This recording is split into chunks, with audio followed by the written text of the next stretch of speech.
señales de humo. Déjeme decirle por qué le di este título a esta enseñanza. Había un hombre que tuvo que sobrevivir a un naufragio en medio del mar. Terrible naufragio, destruyó toda la nave. Y él, como pudo, llegó a una pequeña isla donde no había absolutamente nadie más que él. Fervientemente este hombre oró a Dios durante mucho tiempo. ¿Cuánto dije? Mucho tiempo, pidiéndole a Dios que alguien lo rescatara. Todos los días revisaba el horizonte, se paraba en lo más alto de la montaña a divisar si de pronto Dios había escuchado sus oraciones y venía algún barco a rescatarlo. Cansado, ¿cómo dije? Cansado de esperar, él decidió construir una pequeña casa. Le dedicó su esfuerzo, su trabajo para protegerse a sí mismo y proteger todas las pocas posesiones que tenía. Yo quiero que usted se imagine a ese náufrago construyendo todos los días, cortando árboles sin herramienta, trabajando arduamente para construir aquella casa. Pero un día él decidió salir a buscar comida. Su comida se acabó y dijo: voy a ir a buscar por la isla comida. Y cuando regresó a su casita, a su choza estaba ardiendo en llamas. ¿Cómo estaba? Estaba ardiendo en llamas y el humo subía hasta el cielo. Ahora este hombre que creía en Dios empezó a orar y decir: lo peor me ha pasado. Y empezó a renegar con Dios al ver su casa consumirse en llamas, enojado con Dios. En medio de las lágrimas le decía: Señor, ¿cómo pudiste hacerme esto? ¡Qué desgracia! Ahora no tengo dónde dormir, ahora tendré que dormir en la arena, ahora tendré que estar expuesto a los animales, a los depredadores de la isla.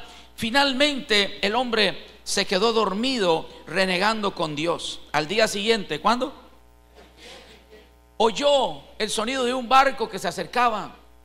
Dice: no puede ser posible. Subió a como pudo aquella montaña y divisó que venía un barco hacia donde estaba él. Vinieron a rescatarlo y cuando lo tomaron y lo levantaron y lo subieron en el barco, los marineros estaban asombrados de ver que aquel hombre había subsistido tantos años en aquella isla, y los rescatistas estaban muy contentos. Entonces él les hizo una pregunta y les dijo: ¿cómo ustedes me encontraron? ¿Cómo ustedes supieron que yo estaba aquí? ¿Sabe qué le dijeron los rescatistas? Nosotros vimos las señales de humo que usted nos hizo. ¿Alguien está escuchando? Ustedes, dice él, ustedes nos hicieron señales de humo. ¿Sabes una cosa? Muchas veces en nuestra vida cristiana Dios hace pequeñas cosas en nuestra vida, señales que tú y yo no nos damos cuenta que Él ya está trabajando a favor de nosotros. Este hombre pensó que tenía todas sus esperanzas perdidas. Él pensó que Dios se había olvidado de él, y mientras él se renegaba, Dios estaba haciendo señales de humo para que alguien lo encontrara. ¿Alguien está conmigo? Ahora mira esto: tú no puedes perderte de la hermosura de una rosa porque la rosa tiene espinas. A veces nosotros nos fijamos en aquellas cosas que para Dios no son importantes, porque Dios sabe trabajar en la nada. Alguien diga amén. Dios sabe trabajar en los momentos más difíciles de tu vida. Dios sabe cómo salvarte en el peor de tus problemas. Pero como nosotros a veces no conocemos cómo Dios trabaja, nos ofuscamos, nos cuestionamos y muchas veces nos atribulamos. Oiga esto: todo lo que Dios hace es bueno. Como unos 5 amenes. Todo lo que Dios hace es bueno, y todo lo que Dios permite es necesario. Voy a volver a decir esta frase: todo lo que Dios hace es bueno. Desde el principio, cuando Dios empezó a ordenar la tierra, dice: y vio Dios que era bueno. De un Padre bueno usted no puede esperar cosas malas. De un Dios bueno usted no puede esperar absolutamente nada negativo. Yo he llegado a conocer a Dios en muchas etapas de mi vida donde yo he pensado que mi salida no existe y que no tengo para dónde mirar, y he visto a Dios enseñarme pequeños detalles, pequeñas señales de humo que me hablan de que Él está en control de todas las cosas. ¿Sabe qué dijo Job? Por ejemplo, Job, un hombre probado en todas las áreas de la vida en las que un ser humano podría ser probado: en las finanzas, en la salud y en la familia. Diga conmigo, finanzas, salud y familia. Mire lo que dijo Job en el libro que escribió con su mismo nombre, en el capítulo 2 y verso 10. Dice: aceptaremos solo las cosas. Hay que leer eso. Aceptaremos solo las cosas que vienen de la mano de Dios y nunca lo malo. Yo me puse a pensar en esto y yo dije, qué cierto es. Nosotros solamente queremos lo bueno, pero la vida se compone de buenos y malos momentos. La vida se compone de pruebas, porque sin pruebas nunca sabríamos a disfrutar el sabor de una victoria. ¿Alguien está conmigo? Sin circunstancias adversas no desarrollaríamos carácter y fe.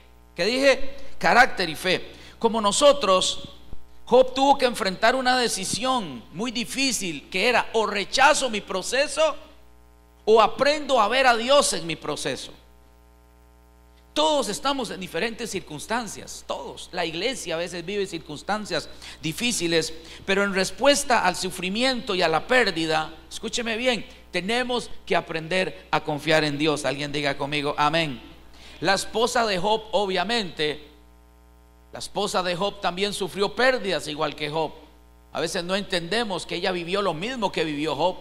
Perdió sus hijos, perdió su economía, vio a su esposo perder la salud. Y desde esa plataforma podemos entender por qué ella en algún momento se sintió presionada, al igual que el náufrago, y refutó contra Dios y dijo: ¿por qué me haces esto? Yo me imagino que la esposa de Job tuvo que haber sentido una frustración muy grande al perderlo todo en un solo día. Y ella dijo: maldice a Dios. ¿Cómo?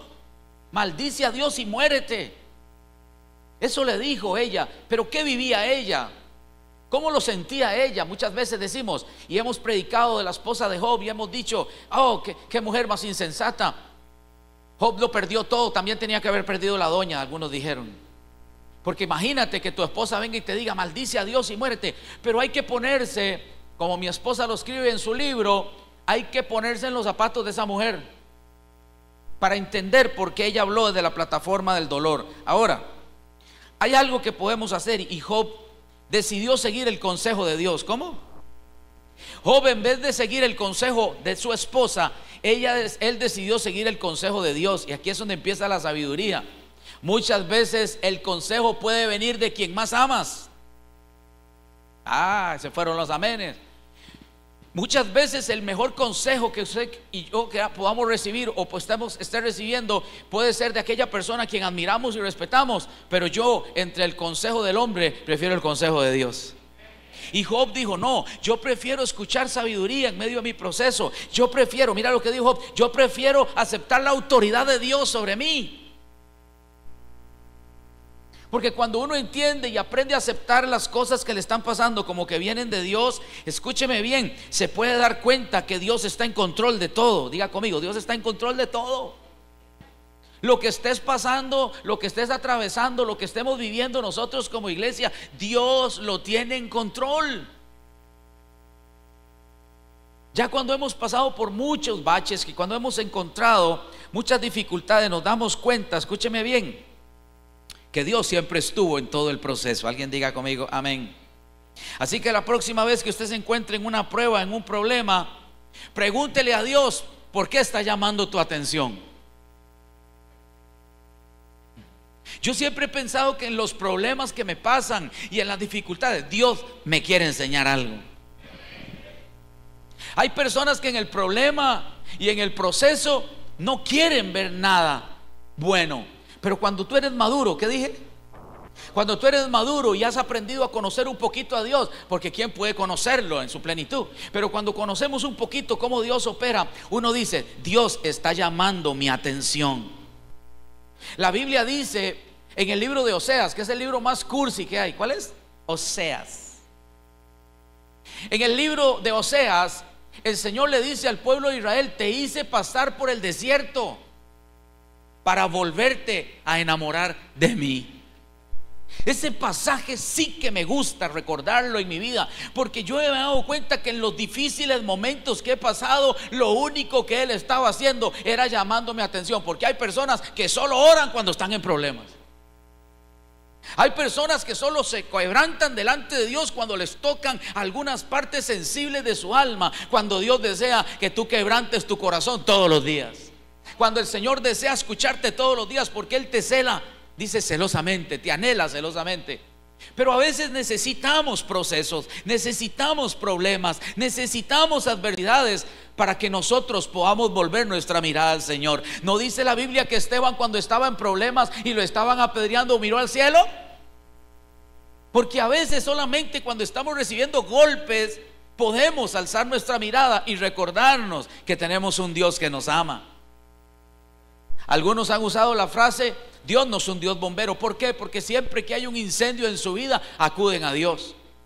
Pero nosotros, los que amamos al Señor, sabemos que todas las cosas nos ayudan a bien. El Señor dijo: en el mundo tendrán aflicciones. Lo dijo Jesús. ¿Quién lo dijo?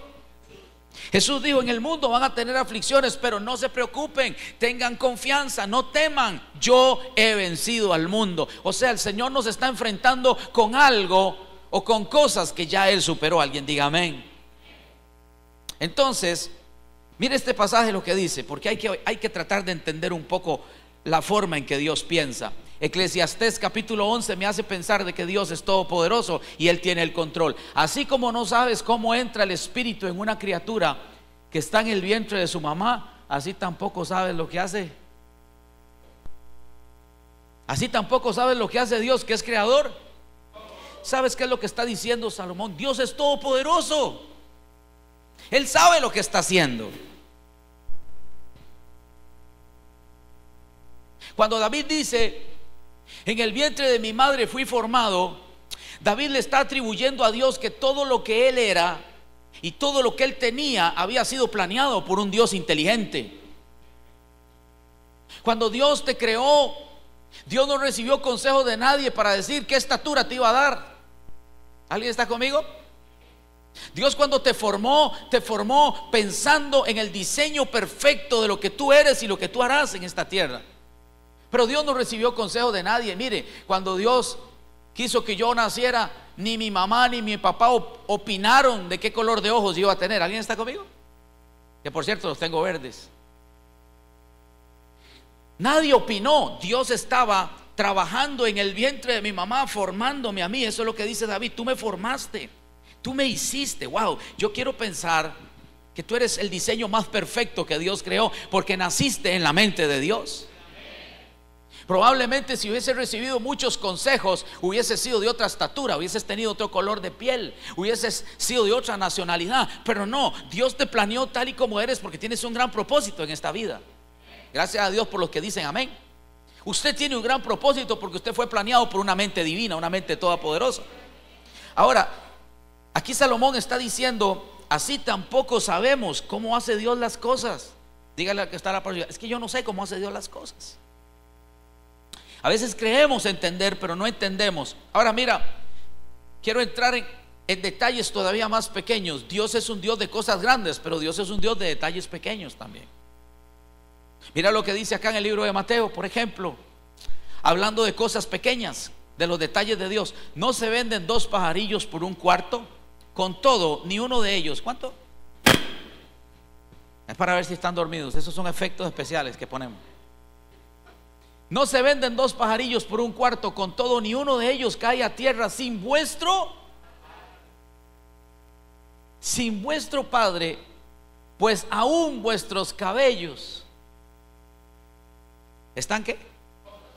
Todos contados. Así que no temáis, más valéis vosotros que muchos pajarillos. Yo me puse a pensar ahora en la mañana mientras meditaba en este mensaje, y yo dije: ¿qué Dios más detallista tenemos? Que Dios sabe cuántos cabellos tiene usted en su cabeza.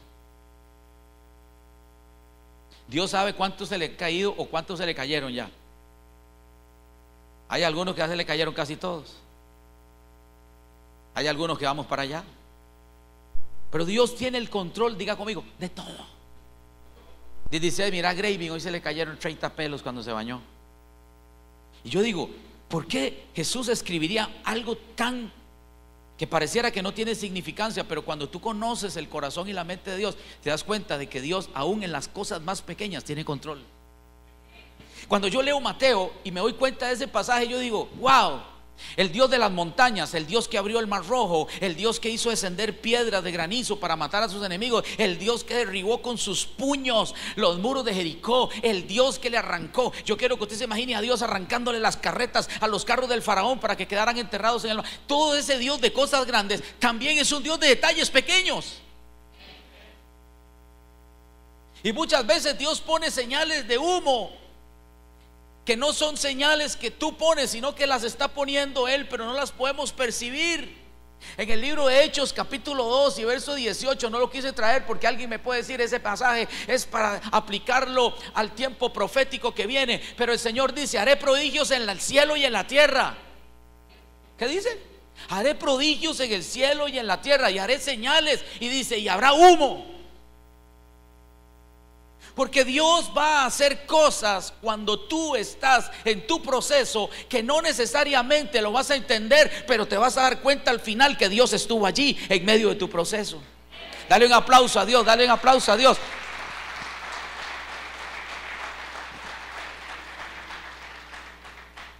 Dios no solo está interesado en ayudarnos cuando tenemos problemas grandes. Dios también está pensando en ti y en mí cuando tenemos necesidad de pequeños detalles. Escúchame bien, en algún momento se nos olvida esta frase que escribió David, que yo quiero que usted nunca se olvide. En uno de los salmos, David escribió esta hermosura: Él siempre, Él siempre. Mire, si uno lo lee así es como está leyendo La Nación, pero si uno lo medita, uno dice: wow, Dios siempre me tiene presente. Te levantaste y Dios te vio cuando te levantaste, cuando te alistaste para venir a la reunión, y Dios dice: qué hermoso. Yo bendigo, dice el Señor, a todos los que aman mi casa, a todos los que entienden el principio que entendía David, y decía: yo me alegré con los que dijeron a la casa de Jehová. Dios ha estado presente en todo, y aún con todo lo que le falta al día y a la semana, al mes, a los días por vivir, Dios estará presente en todo lo que tú vas a vivir. Eso se llama un Dios detallista. No solo te formó, no solo te levantó, no solo te perdonó, sino que dice: yo voy a estar en medio de tu caminar, yo estaré contigo todos los días. ¿Cuántos? Todos los días. Él siempre se acuerda de nosotros. Alguien diga amén. ¿No es una bendición saber que Dios sabe todo lo que tú haces? Depende. Si estamos haciendo cosas malas, no es tan bueno. Porque yo siempre le digo a los que van a los Revolution: hay una cámara que nunca deja de grabar. Así como ellos están hoy grabando, y le damos la bienvenida a todos los que nos están viendo por las redes sociales, por YouTube. Así como hay una cámara que no deja de grabar mis movimientos, así desde que usted se levanta y hasta que usted se acuesta, el ojo de Dios no deja de verte. Y cuando uno camina con esa conciencia de que Dios me está viendo, muchas veces no va a hablar lo que no debe hablar. No debe decir lo que no debe decir, no debe pensar lo que no debe pensar, no debe coger lo que no debe coger, no se debe meter en lugares donde no se debe meter. Porque tienes una conciencia de que Dios está en medio de todo lo que hago.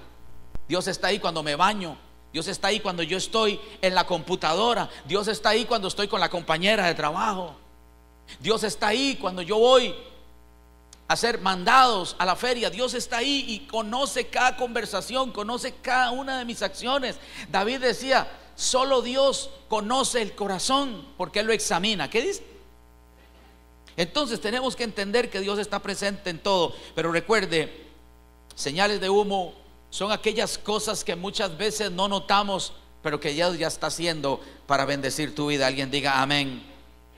Y quiero hablarte de una experiencia que me trajo a pensar en todo esto. En las bodas de Caná. ¿Dónde? En las bodas de Caná, que por cierto fue el primer milagro que Jesús hizo. Demostró Dios que Dios piensa en las cosas más efímeras, pequeñas de una familia, por ejemplo. La Biblia dice que había un matrimonio que se estaba casando. Había una pareja que estaban a punto de celebrar sus nupcias y de irse a disfrutar de esa hermosa relación y de esa hermosa decisión. Y me llama la atención que Jesús estaba invitado en esa boda, en esa casa. Jesús estaba invitado. Quiere decir que siempre que alguien invite a Jesús a su casa, va a ser bendecido. Pero ese muchacho invitó a Jesús y Jesús estaba allí. Y Jesús notó algo, diga conmigo, Jesús notó algo. Jesús notó, por medio de su mamá, Jesús notó que les estaba faltando el vino. Y siempre cuando hablo de ese milagro yo digo, ¿para qué Jesús habrá hecho un milagro de vino si al final uno sin vino puede vivir? Uno no necesita vino para vivir, a menos que haya alguien aquí que dependa del vino, pero uno no necesita el vino para vivir. Y ese matrimonio que estaba siendo procesado en una prueba difícil, porque en medio de su celebración, los que conocen la cultura judía sabrán que el vino es parte importante de una celebración para ellos.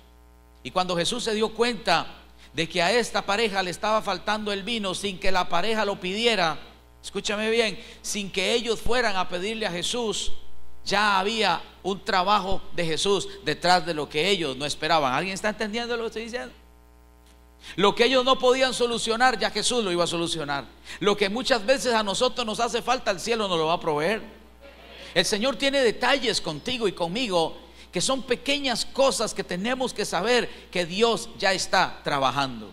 Y me gusta cuando pienso en ese pasaje, al pensar que Jesús fue y le dio unas órdenes a los que estaban ahí, les dice: lléname en esas tinajas de humo. Escúcheme bien, los novios ni cuenta se daban que ya las señales del cielo ya estaban apareciendo a favor de ellos. Hay momentos en tu vida y en mi vida que no vemos lo que Dios está haciendo. Hay una canción de Danny Berrios que me gusta porque me dice que cuando Dios está en silencio es porque Él está trabajando. Ellos ni se cuenta se daban, ni el novio ni la novia, de lo que ya el Señor estaba a punto de hacer. Escúcheme bien, Jesús demostró que Él piensa en los detalles de nuestra vida. Mire, cuando yo veo un Jesús tan detallista, yo me enamoro más. Yo digo, qué lindo que Dios estuvo en mi boda. Qué lindo que Dios va a estar en la graduación de tus hijos. Qué lindo saber que Dios va a estar en la inauguración de tu negocio. Qué lindo saber que Dios va a estar el día que te asciendan en el trabajo. Él está contigo. El día que recibas el título de graduación, Él estará contigo. Qué lindo saber que Dios está en los detalles que a nosotros más nos gusta que Él esté. ¿Alguien está conmigo? Jesús estuvo con este matrimonio. Y alguien podría decir, porque lo leí, y alguien dijo, es que probablemente Jesús hizo ese milagro porque su mamá, María, se lo pidió. Porque hay gente que siempre le anda buscando el cómo al milagro. Claro, probablemente María era una mujer con un testimonio. La Biblia dice que ella era una mujer intachable, una mujer que se guardaba para Dios. De hecho, que para que el cielo la escogiera es porque era una mujer que vivía en un matrimonio honroso. Pero ¿quién nos ha dicho a nosotros que nosotros tenemos que ser perfectos para que Dios nos responda en algo que nosotros anhelamos o necesitamos? Y aquí es donde viene mi pensamiento. Escúchame bien, la Biblia dice que un día se acercaron a Jesús muchos enfermos. ¿Cuántos? Se acercó una multitud de enfermos. ¿Cuántos? Y dice que Jesús los sanó a todos. ¿A cuántos? Mírelo aquí, yo creo que se lo van a poner allí. Y los sanó. Yo pregunto, ¿será que todos vivían una vida buena con Dios? ¿Será que todos tenían una conducta y un temor reverente hacia Dios? ¿Será que todos vivían apegados a los 10 mandamientos que los regía? ¿Será que todos tenían una conciencia y un temor de Dios para caminar? Estoy seguro que entre esa multitud había muchos que no vivían de acuerdo a como Dios quería. ¿Sabes qué es lo que estoy tratando de ilustrarte y tratar de decirte? Que Dios es bueno siempre. Y que no nos da cosas porque nosotros, escúcheme bien, muchas veces las merezcamos, sino porque Él es bueno. Él dice, yo hago salir el sol sobre buenos. O sea, si los malos no merecieran la bondad de Dios, entonces Dios le apagaría el sol a muchos. Pero Dios es tan bueno, ¿cómo? Y por eso yo digo, si yo tengo un Dios bueno, yo no puedo esperar cosas malas de Él. Tengo que aprender a entender cómo piensa Dios cuando estoy en un proceso. Yo estoy seguro que en los procesos y en las pruebas que nosotros estamos pasando, Dios nos está llamando la atención. Él trata de llamar y captar tu atención para que entiendas que Él va a hacer algo grande en medio de tu problema y de tu necesidad. ¿Alguien puede darle un aplauso a Dios? Vamos, arriba.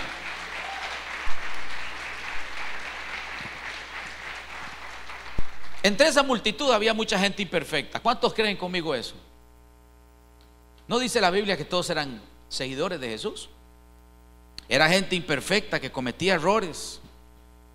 Y muchos pensaron, no merecía recibir esto, pero lo recibieron. A mí me encanta hablar de la bondad de Dios. Me gusta. Porque Él nos dio vida cuando nosotros estábamos muertos en delitos y pecados. Eso se llama un Dios bueno. Alguien que nos dé perdón cuando nosotros estábamos completamente perdidos en delitos y pecados. Eso es bueno. ¿No le parece a usted un Dios bueno? Y en esta sanidad colectiva, porque es un milagro colectivo, sanó a todos, es impresionante, sanó a todos. ¿A cuántos sanó? Eso habla de que Jesús tenía un buen corazón. Él dice, si voy a sanar a estos, también voy a sanar a aquellos, aunque aquellos no me lo agradezcan. Muchas veces sanó a muchos que no eran agradecidos. Los leprosos no todos eran agradecidos, de los 10 solo uno era agradecido y lo sanó. Yo a veces me pregunto, porque he visto a mucha gente prosperar, mucha gente ser bendecida por Dios, cambiarles el estatus de vida. Hablaba con una amiga, estaba en los Estados Unidos, donde yo he visto Dios cómo la ha levantado y la ha levantado y la ha levantado. Pero yo digo, el que Dios sea bueno con nosotros no debería ser un parámetro para medir qué bien estamos, sino cómo está nuestro corazón con Dios. ¿Cómo está nuestro corazón con Dios? ¿Cómo estamos con Él a cuentas? Porque yo veo que Dios bendice aún hasta los malos. ¿Alguien está conmigo? David lo veía, David decía, yo miro cómo prospera el impío. Yo veo cómo David tenía un conflicto a veces emocional porque miraba mucho hacia afuera y se le olvidaba mirar hacia adentro. Pero ¿qué es lo que trato de decir y ponerte a pensar? Que Dios es bueno. Alguien diga conmigo, Él es bueno. Muchas veces queremos explicar todo de Dios. ¿Cómo? Queremos buscarle una explicación a Dios, cuando lo único que deberíamos de saber es que tenemos que exaltar a Dios en medio de todo lo que Él hace.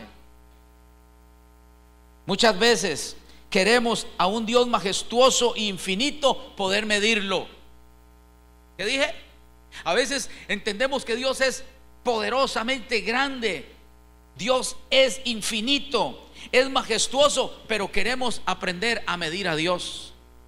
Un Dios que desencadena milagros. ¿Qué dije? Hace milagros, no puede ser contenido. Dios es todopoderoso y nada ni nadie puede detener su mano de poder.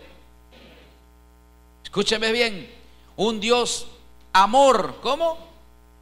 Él no dice yo tengo amor, dice Dios es amor. A veces un Dios tan amoroso no puede ser explicado. Por más que queramos, a veces yo no puedo entender el amor de Dios. No lo puedo concebir. Yo digo que es tan grande el amor de Dios, es tan infinito. Como Dios tiene misericordia aún de aquellos que nos hemos equivocado, aún de aquellos que han profanado, aún aquellos que se han devuelto. Por ejemplo, Moisés mató y Dios lo amó, Dios lo quiso usar, porque Dios tiene un amor que a veces no lo entendemos. ¿Alguien está conmigo? Ahora, ¿podemos dejar el misterio de Dios en nuestra vida para que aumente nuestra duda? O sea, los misterios de Dios podrían hacer que nuestra duda aumente o que crezca nuestro asombro.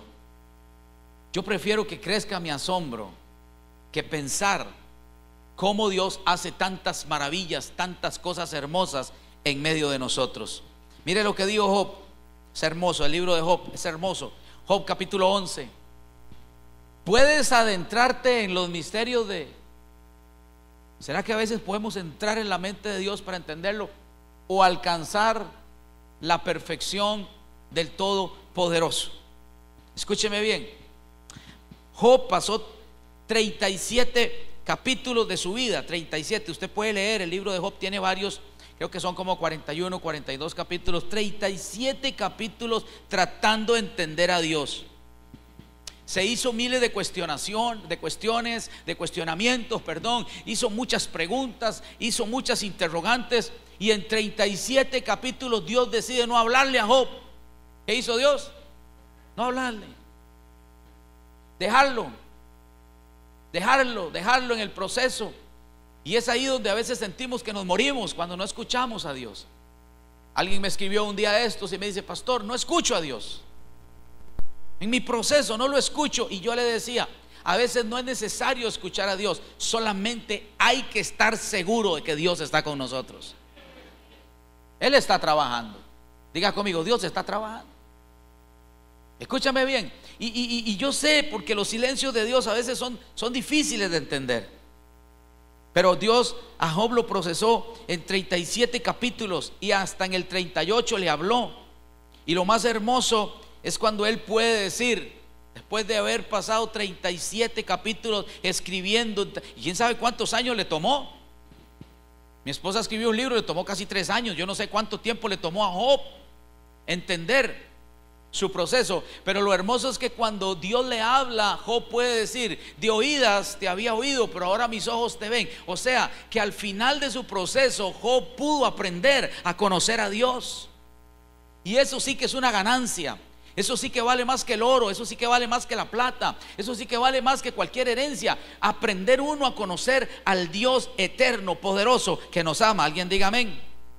A Abraham, hablemos de Abraham. Abraham alabó a Dios bajo las estrellas. A Abraham le tocó alabar a Dios en medio del desierto. A Abraham le tocó, escúcheme bien, no entendía cómo podía ser que con 99 años iba a ser papá, porque yo no sé si usted lo puede entender, pero todavía cuando yo lo leo no me cuesta entenderlo.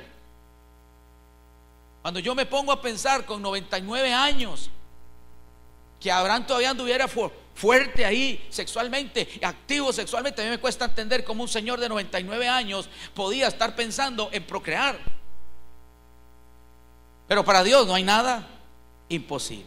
Escúcheme bien. Y yo me imagino a Abraham alabando a Dios en la tienda. Salía y veía las estrellas y cantaba y adoraba. Así van a ser mis hijos, incontables. Yo digo, eso es tener uno una plena confianza en un Dios todopoderoso, ¿sí o no?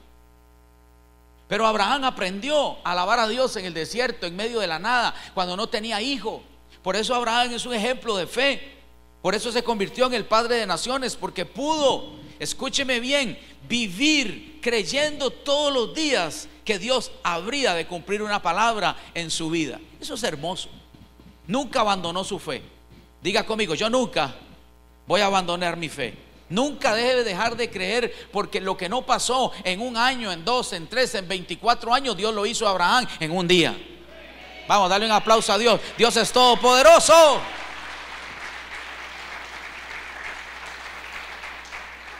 David tuvo que aprender a escribir salmos en medio de su vida.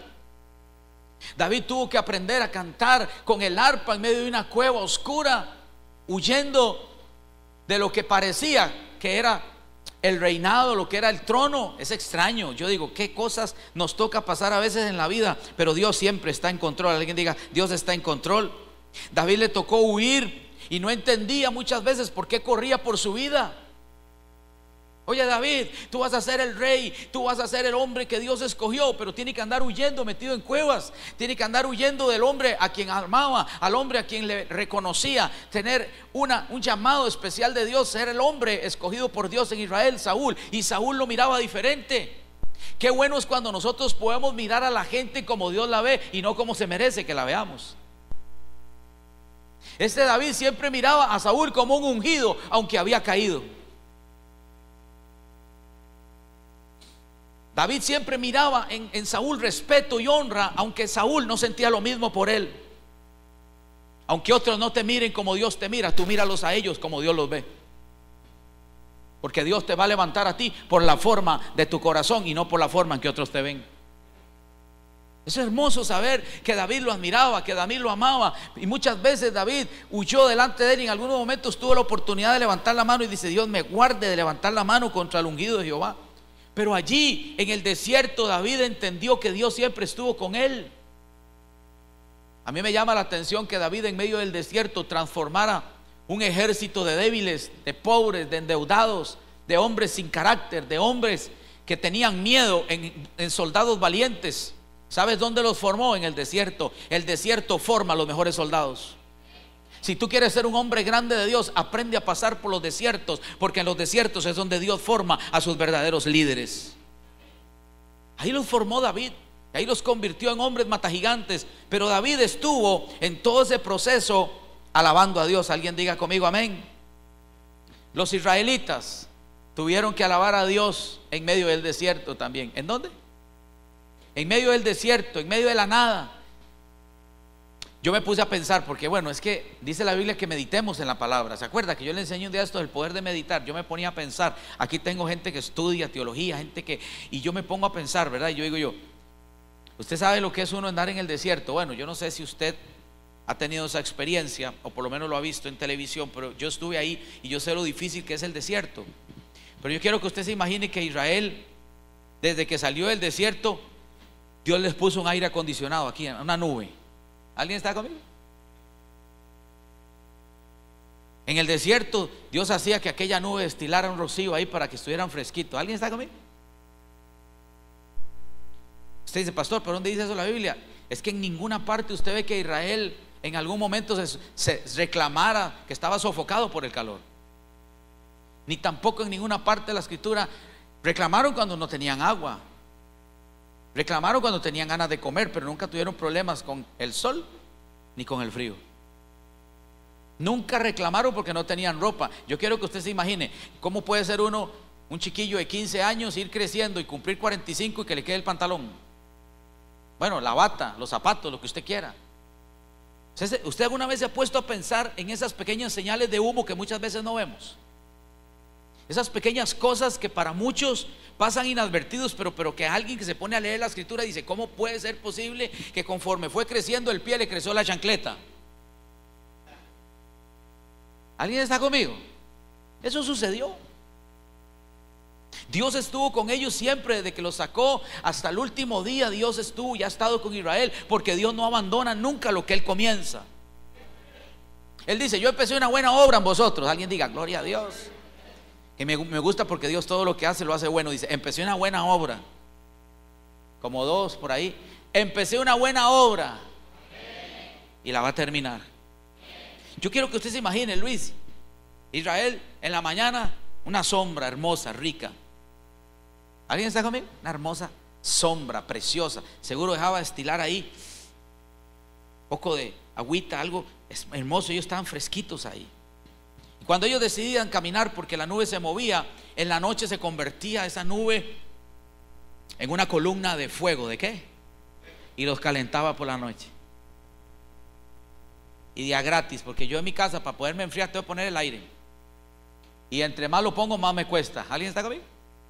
Pero el pueblo de Israel vivía de los detalles más hermosos de Dios en medio del desierto. Israel aprendió a conocer al Dios que se manifiesta en el desierto.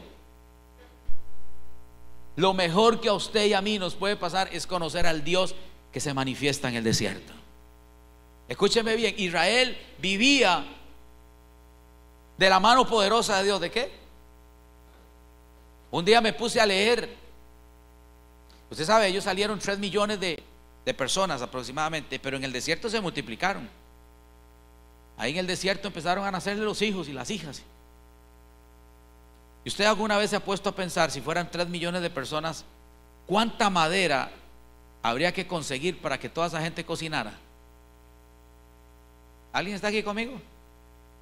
La pregunta es, ¿de dónde salía la madera? Estaban en el desierto. Detalles de un Dios que está presente siempre en tu vida y en mi vida. Que aunque no veamos esos detalles, Dios dice, yo estoy aquí trabajando en silencio en tu casa y en tu vida. Ese es el Dios impresionante que yo amo.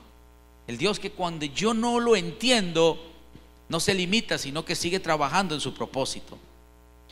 Sé que Dios me ama y nunca me va a abandonar. Diga conmigo, sé que Dios me ama y nunca me va a abandonar. Eso dice San Juan 3:16, porque de tal manera te amó Dios.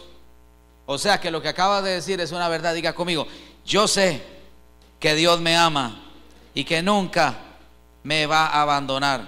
Diga conmigo, sé que Dios está a mi favor y no en mi contra. Esta es una declaración poderosa. Saber que Dios está a tu favor y no en tu contra. Saber que mientras estemos en esta tierra tenemos a Cristo como abogado. Y si aprovechas bien la gracia y entiendes bien tu nivel de compromiso con Dios y te guardas para Dios, lo vas a conocer allá como tu Salvador. Pero a quienes lo rechazaron en esta vida, quienes no lo aceptaron como abogado, un día se lo van a tener que enfrentar como juez. ¿Alguien está conmigo? Hoy Él está a tu favor, no en tu contra. ¿Alguien puede decir amén a eso? Escúcheme bien. Sé que la palabra de Dios es verdadera. Voy a declarar esto: sé que la palabra de Dios es verdadera y que Dios tiene un corazón amable. Diga conmigo: toda la palabra de Dios es verdad y mi Padre es bueno. Ahora, mira lo que me encontré en este libro de Romanos 8:28, en esta versión. Sé que usted la conoce, sé que usted lo ha leído, pero cuando uno saca otras versiones sí que aprende. Ahora bien, léalo conmigo: sabemos que Dios, ¿cuántas? Todas las cosas para el bien de quienes lo aman. Dios dispone ¿cuántas cosas? Lo bueno, pero también en lo malo Dios va a hacer algo bueno. El bien de quienes lo aman, los que han sido llamados de acuerdo con su propósito. Todo lo que estés atravesando, todo lo que estés viviendo, escúchame bien, Dios lo ha dispuesto para tu bien. La iglesia está pasando el mejor momento de la casa. ¿Sabes por qué? Porque Dios ha dispuesto bendecirnos, visitarnos y traer un avivamiento sobrenatural. Yo siempre veo a Dios en medio de todo lo que sucede. ¿Alguien puede darle un aplauso al Señor?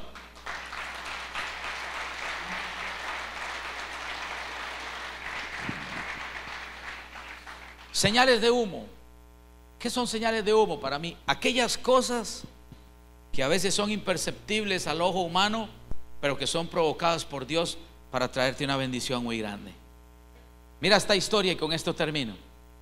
Esta está en San Juan capítulo 8, de mis favoritas, por cierto. Allá arriba nos ayudan. Pero muy temprano a la mañana siguiente, ¿a qué horas? Diga conmigo: Jesús madrugó. Vamos, dígalo. Jesús. Cuando la Biblia dice muy temprano, siempre que usted lea temprano o muy temprano, es de madrugada. Pero muy temprano a la mañana estaba de vuelta en el templo. Lo primero que Dios me hizo pensar es: ¿por qué Jesús estaba tan temprano en el templo? ¿Qué lo hizo madrugar? ¿Qué lo hizo moverse a altas horas de la mañana y aparecerse en el templo? Usted sabe que cuando usted estudia la vida de Jesús, usted puede conocer un Jesús intencional en todo lo que hacía. Diga conmigo: mi Jesús es intencional. Nada que usted vea en la Biblia está puesto por casualidad. Jesús, todo lo que hizo, lo hizo porque tenía una intención final. Y yo quiero presentarles hoy acá, y no me lo quiten por favor, déjenmelo ahí. Pero muy temprano a la mañana siguiente estaba de vuelta en el templo. Quiere decir que había estado el día anterior, ¿sí o no? ¿Qué lo hizo esa mañana madrugar? ¿Qué lo hizo esa mañana ir al templo? ¿Qué lo hizo que le urgiera tanto empezar el día en ese lugar? Bueno, veamos. Pronto se juntó una multitud y él se sentó a enseñarles. Usted dice: pastor, ahí está. Jesús sabía que una multitud de gente vendría por una palabra. Yo estoy seguro que la intención no es la primera sino la segunda, porque dice: mientras hablaba, mientras enseñaba, los maestros de la ley, ¿cómo eran? Religiosos, y los fariseos le llevaron a una mujer que había sido sorprendida en el acto del adulterio. ¿Alguien está ahí conmigo? La pusieron en medio de la multitud y le dijeron: maestro, le dijeron a Jesús, esta mujer fue sorprendida en el acto de adulterio y la ley de Moisés manda a apedrearla. Sigamos leyendo. ¿Tú qué dices? Intentaban tenderle para que dijera algo que pudiese usar en su contra. Pero Jesús se inclinó. Ahí está. Jesús se inclinó y escribió con el dedo en el polvo. como ellos seguían exigiéndole una respuesta, o sea, quiere decir que Jesús estaba ahí. Si le exigían que hablara, era porque no decía nada, solo estaba mirando y escribiendo en el polvo. Como ellos seguían exigiéndole una respuesta, él se incorporó nuevamente y les dijo: muy bien, pero el que nunca haya pecado, que tire la primera. Luego volvió a inclinarse y siguió escribiendo en el polvo. Al oír esto, los acusadores, ¿quiénes? Se fueron retirando uno tras uno, comenzando por los de más edad. Los que más conocían fueron los primeros que se fueron. Los que más Biblia conocían, los que más preparados estaban, fueron los primeros que se fueron. Dice ahí, o los mayores de edad, como usted quiera. Vamos arriba. Hasta que quedaron solo Jesús y la mujer en medio de la multitud. Entonces Jesús se incorporó de nuevo y le dijo a la mujer: ¿dónde están? Ella dijo: ni uno de ellos, perdón, Jesús dijo: ni uno de ellos te condenó. Y ella dijo: ni uno. Señor, dijo ella, yo tampoco. Le dijo Jesús, ¿qué dijo? Yo tampoco, le dijo Jesús, vete, vete. Vamos, léalo con fuerza, vete y no peques más. Yo me he puesto a pensar que Jesús estaba allí ese día intencionalmente en la mañana, porque él sabía que había una mujer a quien le tenía que salvar la vida. Yo me imagino, déjeme imaginarme algo, yo me imagino que cuando a ella la encontraron en el acto del adulterio, probablemente dijo: ay, Dios mío, ayúdame, porque ella sabía lo que le acontecía, la iban a matar. Yo quiero pensar que quizás ella, por estar en medio de tantos judíos, y quizás no sabemos qué tipo de fe tenía ella, pero yo quiero pensar, como todas las personas normales y promedio que cuando están en un problema piden ayuda, yo me imagino que esta mujer ha de haber sentido miedo, temor. Yo me imagino que esa mujer pudo haber dicho: definitivamente solo un milagro me salva de esto. Pero por otro lado, escúcheme bien, si ella no hizo ninguna oración, ya Jesús estaba allí esperándola. Ya Jesús estaba allí listo y preparado para salvar a una mujer que cualquiera de aquellos hubiese condenado, pero que él estaba dispuesto a perdonar. ¿Alguien está conmigo? Eso me llama a mí poderosamente la atención y vuelvo a decir, Dios es impresionante. Me puse a pensar, porque siempre hay una incógnita en que por qué escribía en tierra y qué escribía en tierra, y la verdad, un día se lo vamos a preguntar para ver qué escribía, no sé. Lo de cierto del caso es que yo creo, escúcheme bien, sígame esto por favor, que Jesús estaba conectando el Antiguo Testamento con el Nuevo Testamento, porque cuando se inclinó y empezó a tocar el polvo de la tierra, el Señor se acordó cuando Él hizo al primer Adán. Lo hizo de polvo ¿de qué? De la tierra. Jesús estaba en ese momento recordando por qué Él estaba en esta tierra. Él dijo: yo vine a traer vida, no vine a traer muerte. Yo vine a salvar, no vine a condenar. ¿Alguien está entendiendo lo que estoy diciendo? Jesús está tocando el mismo material con el que el primer hombre y la primer mujer habían sido diseñados por Dios, y Él dijo: a esta mujer le estaba a punto de cambiar la historia de su vida, porque el único que puede cambiarte el rumbo de tu vida es el Señor. El único que puede, escúchame bien, defenderte cuando todo está perdido es el Señor. El único que puede estar contigo en los peores momentos de tu vida es el Señor. Y ahí estaba Él, para una mujer que quizás no lo conocía. Usted me va a decir: no lo merecía. Por eso le dije que el amor de Dios no se puede entender. Por eso le dije que el amor de Dios es incomprensible.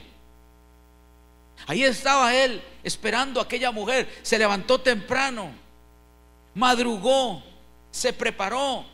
Dice la Biblia, si usted quiere revisar qué hizo Jesús horas antes. ¿Usted sabe qué hizo Jesús horas antes? ¿Quiere que le diga qué estaba haciendo? Orando.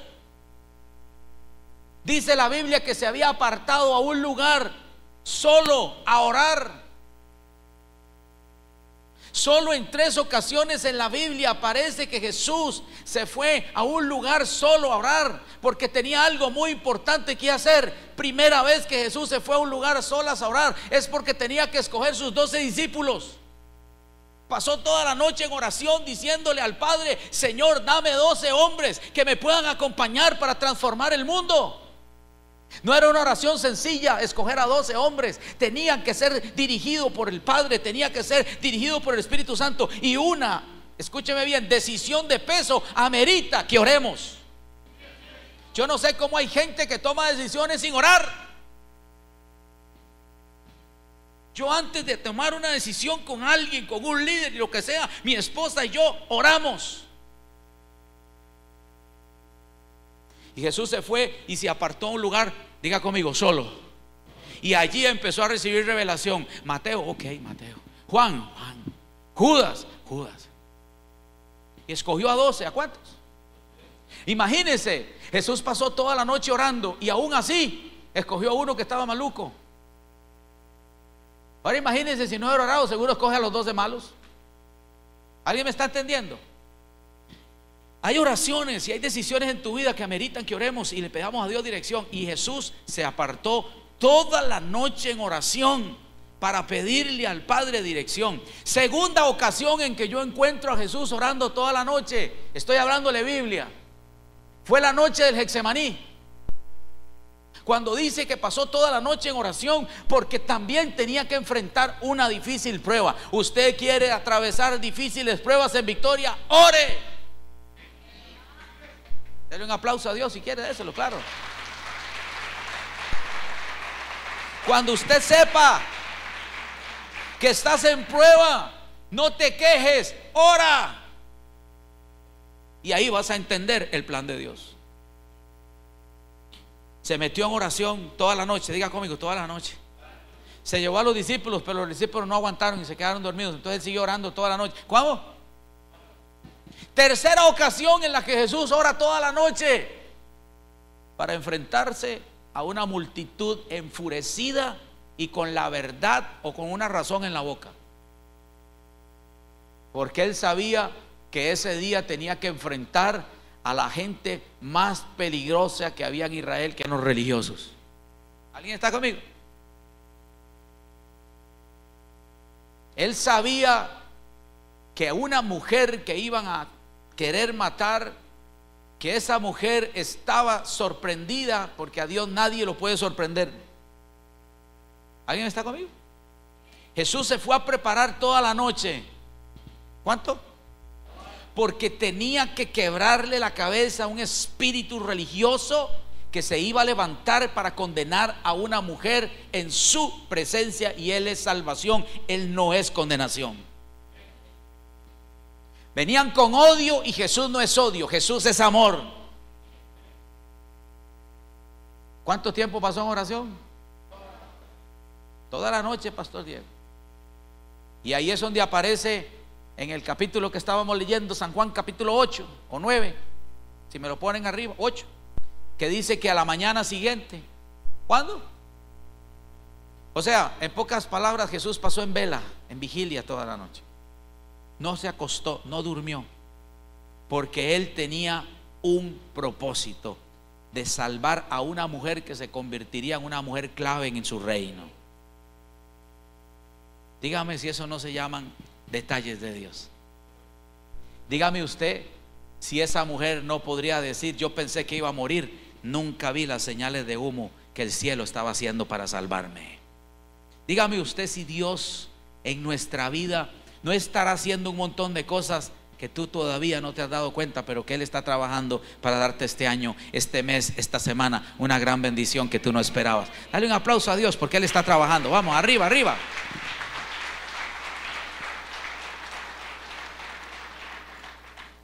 Ahí estaban los eclesiásticos de la época. Escúchame bien, con sus enseñanzas para exponer los pecados de una mujer, para ponerla en vergüenza.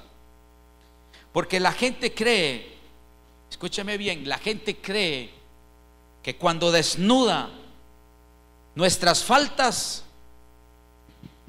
eso le agrada a Dios, y a Dios no le gusta que nosotros exhibamos las faltas de los demás. Jesús no estaba allí para exaltar las faltas de esa mujer, sino para cubrir las faltas de esa mujer. ¿Alguien está conmigo? Y aquí es donde se pone buenísimo esto.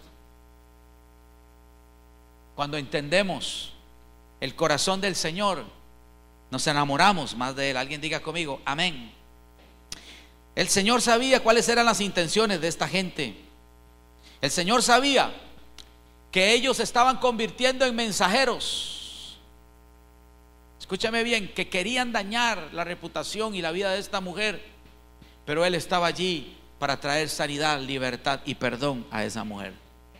¿Alguien está entendiendo lo que estoy diciendo? Hay un pasaje en la Biblia que me gusta mucho, lo utilicé hace mucho tiempo.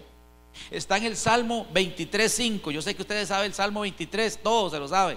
Jehová es mi pastor, nada me faltará. Pero mire esta versión, lo que dice en el verso 5: aunque se enojen mis... ¿Estaban enojados los fariseos? Pregunto, ¿o estaban contentos? ¿Cómo estaban? Enojados. Tiraban las piedras así para arriba y le decían: Señor, díganos si se la tiro de una vez. Nada más diga la palabra, diga muerte, y aquí le caemos a pedradas a la mujer. Ahí estaban las piedras, mira así. Yo creo que algunos ni se las aguantaban. Aunque se enojen mis enemigos, tú me ofreces, me llenas de...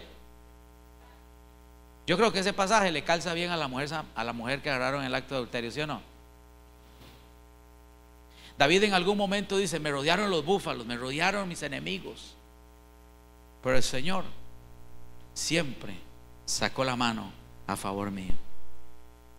No importa quién te trate de dañar, no importa quién se levante contra ti, el Señor va a ponerte un banquete.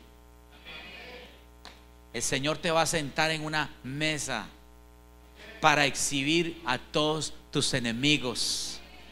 Me hizo gracia este pasaje de San Juan capítulo 8, porque los que venían a avergonzar salieron avergonzados. Creo que no me escucharon. Los que venían a avergonzar a la mujer y a decirle: esta es una mujer pecadora, esta es una mujer que merece la muerte, se fueron uno a uno condenados por sus propios pecados.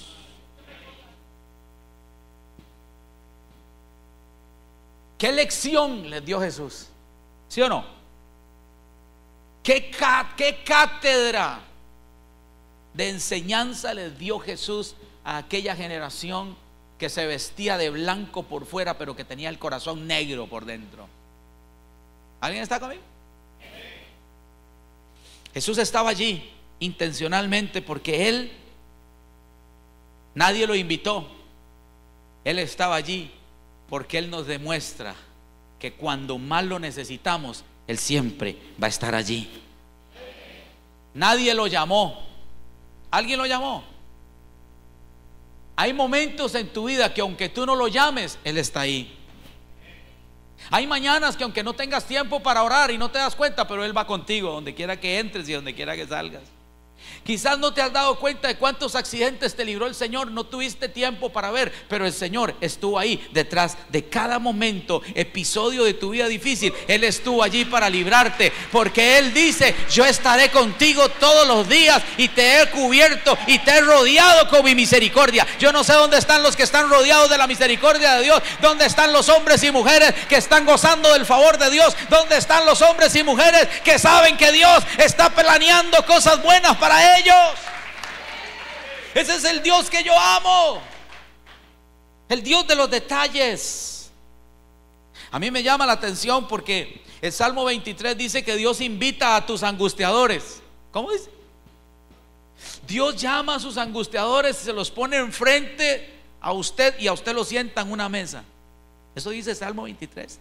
David dice: tú pones a mis angustiadores enfrente de mí.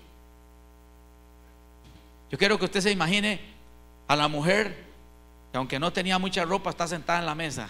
Sus angustiadores están de frente con las piedras en la mano, y al final los que sintieron vergüenza no fue aquella mujer, porque ella fue perdonada. Los que sintieron vergüenza fueron los que se tuvieron que ir y no se fueron perdonados.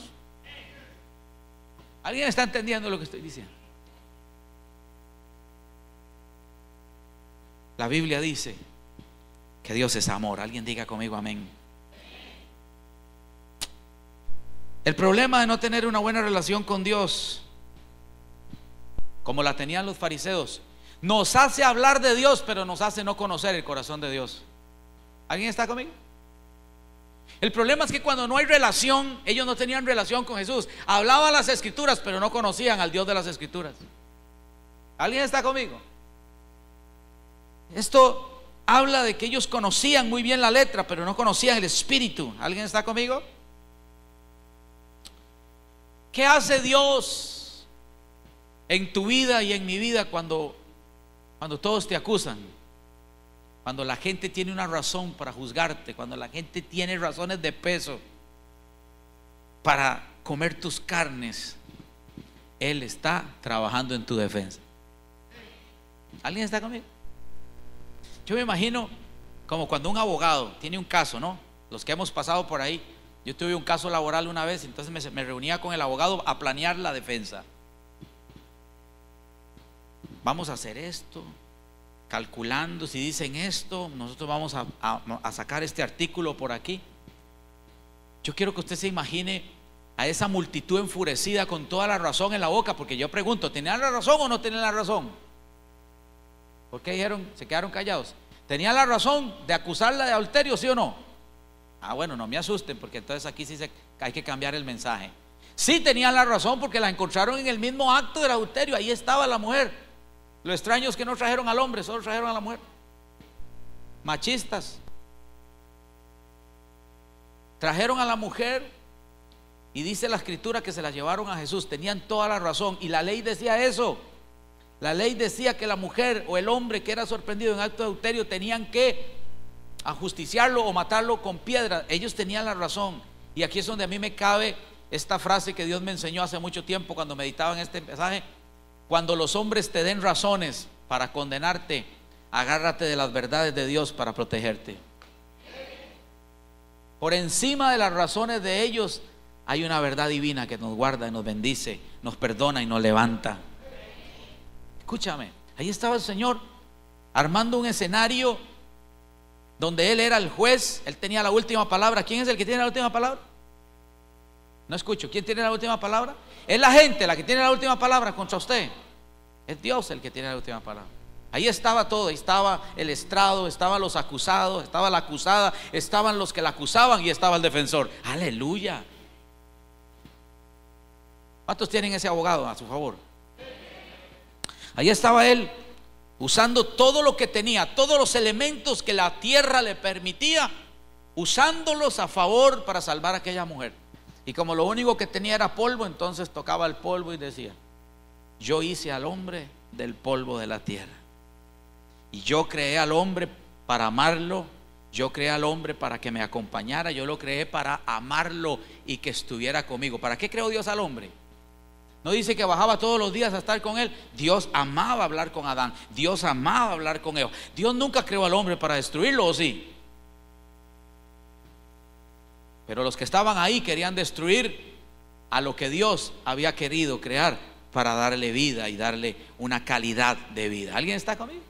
Tocaba el polvo, como yo digo, como si estuviera profetizando, y decía: el polvo. Yo creé al hombre del polvo. Y como yo hice al hombre del polvo, yo soy el único que le di vida, yo soy el único que puedo quitar la vida. Y yo no vine al mundo a condenar al mundo, sino a salvarlo. Entonces les dio una cátedra de justicia, de perdón y de misericordia. Póngase de pie. El martes continúo con la segunda parte, donde te voy a enseñar al Dios que siempre está detrás de las pequeñas cosas, al Dios que está detrás de esas señales de humo. Yo quiero que usted no se le olvide esto: el hombre no fue el que quemó la choza, el hombre no quemó su casa. Él no entendía por qué la casa se quemó, él no entendía por qué todo lo perdió, pero había alguien que estaba trabajando a favor de él para sacarlo de su peor condición. ¿Alguien está conmigo?